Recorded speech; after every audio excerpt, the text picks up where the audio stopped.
নমস্কাৰ সকলোকে অন্য এটা ভিডিঅ'লৈ স্বাগতম জনাইছোঁ। আজিৰ ভিডিঅ'টো মই এইকাৰণে বনাইছোঁ, কেইদিনমানৰ আগৰপৰা মানে ষ্টৰিত হওক, ইনষ্টাগ্ৰামৰ ষ্টৰিত বা ফেচবুকৰ ষ্টৰিত মানে যিসকল ল'ৰা ছোৱালীয়ে বা গ্ৰেজুৱেশ্যন কৰি আহিছে খুব মানে ফূৰ্তি পাইছে। লাষ্ট ইয়েৰ শেষ দিন কলেজৰ বিদায় মুহূৰ্ত সেই ষ্টেটাছবোৰ পাইছোঁ। চ' তাই মানে কথা এটা মনত পৰি গ'ল, সেই কথা ফটোবোৰ দেখি। যেতিয়া আমি কলেজ বা তেনেকুৱা এখন ইউনিভাৰ্চিটিত পঢ়ি থাকোঁ আৰু সেই পৰ্যায়টো যেতিয়া আমাৰ কমপ্লিট হয়, আমাৰ এনেকুৱা লাগে যে আমি বহুত ডাঙৰ ছাকচেছ পাইছোঁ বা আমাৰ গ্ৰেজুৱেশ্যন আমাৰ হাতত আছে। বাট সেইটো নহয় একচুৱেলি। আমি যেতিয়া আজিৰ যুগটো মানে এনেকুৱা হৈছে, যেতিয়া আপোনাৰ ইনকাম চ'ৰ্চ বা আপুনি নিজৰ ওপৰত ডিপেণ্ডেণ্ট নহয়, তেতিয়ালৈকে আপুনি ছাকচেছফুল নহয়। বাট সেই ডিগ্ৰীটো লওঁতে আপোনাৰ যথেষ্ট কষ্ট হৈছে। আপুনি যেতিয়া মাষ্টাৰ ডিগ্ৰী বা গ্ৰেজুৱেশ্যন কৰি থাকে তেতিয়া বহুত পঢ়িব লাগে, বহুত হাৰ্ড ৱৰ্ক কৰি আপুনি সেই ডিগ্ৰীটো লাভ কৰে। কিন্তু আজিকালি ছ'চাইটিয়ে সেইবোৰ নাচায়। আপুনি কিমান পঢ়া মেটাৰ নকৰে, বাট আপুনি কিমান পইচা ঘটে সেইটো বস্তু ইম্পৰ্টেণ্ট হয়। বিশেষকৈ ল'ৰাৰ ক্ষেত্ৰত কৈছোঁ, ছোৱালী এজনীকতো মানে কোনোবা এটা ল'ৰাই চম্ভালি ল'বই বা তেওঁৰ ফালে থাকিবই। কিন্তু ল'ৰা এজন কি হয়, যেতিয়া সি কলেজ বা কমপ্লিট কৰে বা গ্ৰেজুৱেশ্যন কমপ্লিট কৰাৰ পিছত সি ঘৰত থাকিলেও তাক ক'ব বেকাৰ বা একো কৰিব নোৱাৰোঁ, তেনেকুৱা ধৰণৰ কথাবোৰ আহি পৰে। সেইবাবে যিসকলে বা গ্ৰেজুৱেশ্যন কৰিছে তেওঁলোকক কওঁ, আপোনালোকে এইকেইদিন বহুত ফূৰ্তি হৈছে বা ফূৰ্তি পাইছে গ্ৰেজুৱেশ্যনটো এদায় হ'ব, তেনেকুৱা কথা নহয়। মানে আপোনালোকে এতিয়া যিটো ৰিয়েল লাইফৰ ষ্ট্ৰাগল, ফিল্ড লাইফ, মানে এইটো ফিল্ড লাইফ এইটো কাৰণে কৈছোঁ, আপুনি যিটো লাইফৰ ৰিয়েলিটি সেই বস্তুটো গম পাব। মানে কি আমাক একচুৱেলি শিক্ষাটো কেনেকুৱা বস্তু বা আমাৰ প্ৰকৃত শিক্ষাটো গ্ৰেজুৱেশ্যনটো এনে বেলেগ কিবা ছ'চাইটিখনৰ লগত আপোনালোকে এতিয়া ডিল কৰিব লাগিব। কিছুমান মানে আপোনালোকে উত্তৰ দিব পাৰিব লাগিব। সেই বস্তুৰ কাৰণে যুঁজিবলৈ হ'লে এতিয়াৰ পৰা আপুনি প্ৰিপেৰেশ্যন কৰিব লাগিব। আৰু এতিয়া নহয়, আপুনি যদি ৰিচেণ্টলি বা ছেমিষ্টাৰ এক্সাম দিব গ্ৰেজুৱেশ্যনৰ বা মাষ্টাৰ ডিগ্ৰী আপুনি লাষ্ট চেমৰ যেতিয়া এক্সামটো আমি দিওঁ, তেতিয়াৰ পৰা যদি আমি এই বস্তুবোৰ যদি প্ৰিপেৰেশ্যন মাইণ্ডছেটত আহে, আমি কিবা এটা কৰিবই লাগিব। আমাৰ এনেকুৱা হয় নে, গ্ৰেজুৱেশ্যন কৰাৰ পিছত এবছৰ ৰওঁ বা 2 বছৰ 3 বছৰ ব্ৰেক দিওঁ, তাৰপিছত কিবা এটা আৰম্ভ কৰিম, কিনো হৈছে তেনেকুৱা নহয়। একচুৱেলি সময় কাৰো বাবে ৰৈ নাথাকে। আপুনি যদি এতিয়া এই বছৰত বা গ্ৰেজুৱেশ্যন কৰিছে, তেন্তে প্ৰিপেৰেশ্যন কৰক যিকোনো কম্পিটিটিভ এক্সামৰ বাবে।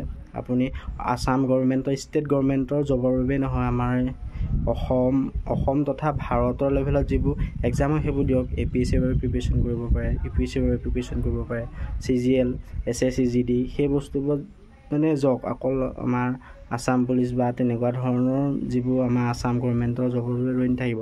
চেণ্ট্ৰেলত তেনেকুৱা ভেকেঞ্চি বহুত হাজাৰ ওলায়, কিন্তু আমাৰ আসাম ষ্টেটে হওক বা ষ্টেটত ভেকেঞ্চিবোৰ কম ওলায়। সেইবাবে আপুনি ইয়াত কম্পিটিশ্যনটো বহুত বেছি। আপোনালোকে যদি গ্ৰেজুৱেশ্যন কমপ্লিট কৰিছে তেন্তে CGL এক্সাম সেইবোৰ দিয়ক। আপোনালোকে চবেই জানে, মই কৈছোঁ যিসকলে মানে নাজানে, বহুত ল'ৰা ছোৱালী আছে কেৱল মানে ডিগ্ৰীটোহে থাকে তেওঁলোকৰ ওচৰত। ইমানো মানে যিটো আপোনাৰ পিছৰ পৰ্যায়, সেই পৰ্যায়টো ভাবিবলৈ বহুতৰ সময় নাথাকে বা সেইটো তেওঁলোকৰ মনলৈ নাহে।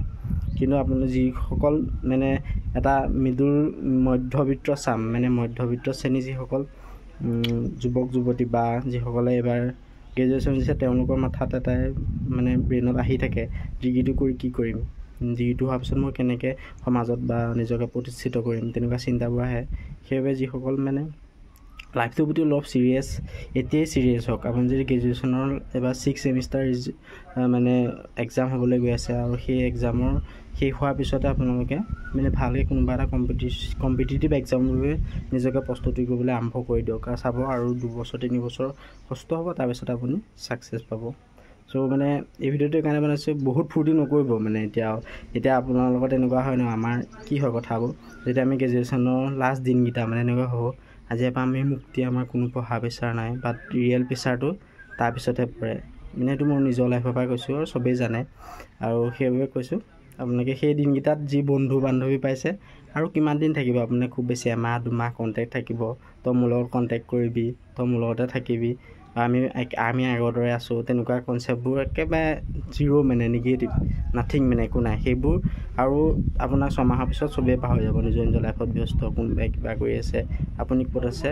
সেইটো কাৰণে নিজৰ অস্তিত্বটো বজাই ৰাখিবলৈ হ'লে আপুনি নিজকে প্ৰতিষ্ঠিত কৰিব লাগিব প্ৰথম, নহ'বা আপুনি হেৰাই যাব। আপুনি যিমানেই ভাল ফ্ৰেণ্ডছ নাথাকে, ধৰি লওক আপুনি এতিয়া গ্ৰেজুৱেশ্যন কৰি আছে, এণ্ট্ৰেঞ্চৰ বাবে যদি এই মাষ্টাৰ ডিগ্ৰী ছিট ল'ম বুলি যদি ছিট নাপায়, আপোনাৰ লগৰটোৱে যদি ছিটটো পায় আপোনাৰ ঠাইত, সেই লগৰটো ফ্ৰেণ্ড চাৰ্কলটো বেছি হ'ব, আপোনাক পাহৰি যাব, নতুন ফ্ৰেণ্ডছ পাব। চ' নতুন পালে পুৰণি পাহৰি যোৱাটো এটা অভ্যাস মানুহৰ নেচাৰ।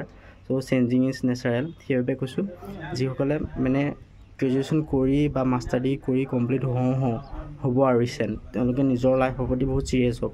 কাৰণ পঢ়া বস্তুটো এনেকুৱা, আপুনি যদি এৰি দিয়ে তেন্তে আপুনি তাতে এৰি থৈ যাব লাগিব, মানে আকৌ তাত যিটো আমাৰ মনোযোগিতা সেই কমি যায়। সেইবাবে কৈছোঁ বি পজিটিভ আৰু এতিয়াৰ পৰা লাগি যাওক।